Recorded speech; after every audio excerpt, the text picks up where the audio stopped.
تحفظ دے واسطے میدان عمل دے اندر کافی دوستانوں اس تحریک دا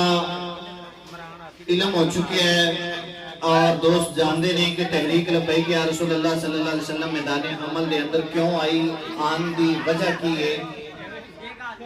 سارے دوست 5-10 منٹ کے اندر میں اپنا پیغام دینا چاہنا، سارے دوست توجہ کرو۔ تحریک لبیک یا رسول اللہ صلی اللہ علیہ وسلم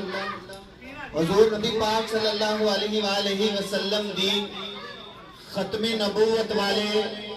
قانون نو جدوں اس ملک دے حکمرانہ نے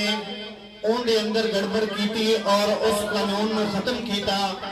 کہ حضور نبی پاک صلی اللہ علیہ وآلہ وسلم دے غلام میدان عمل دے اندر آئے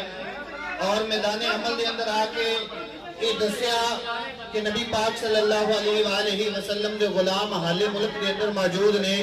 جنہیں نبی کریم صلی اللہ علیہ وسلم دی عزت اور ناموس دے واسطے اپنی جانہ قربان کرن واسطے تیار ہیں۔ دوستان عزیز، حضور نبی پاک صلی اللہ علیہ وآلہ وسلم دی ختم نبوت تے پیرا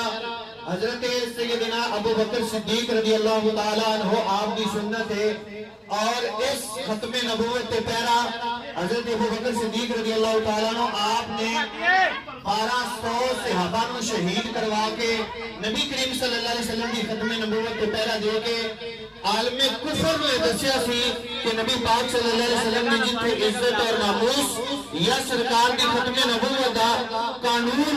یا ان کوئی ختم کرنے کی کوشش کرے گا، حضرت سیدنا ابو بکر صدیق نے اس سنت نو بلند کیتا اور نبی پاک صلی اللہ علیہ وسلم نے 1200 صحابہ نے قربانی دے کے دسیا کہ نبی پاک صلی اللہ علیہ وسلم نے ختم نبوت کوئی کمپرومائز نہیں ہو سکتا۔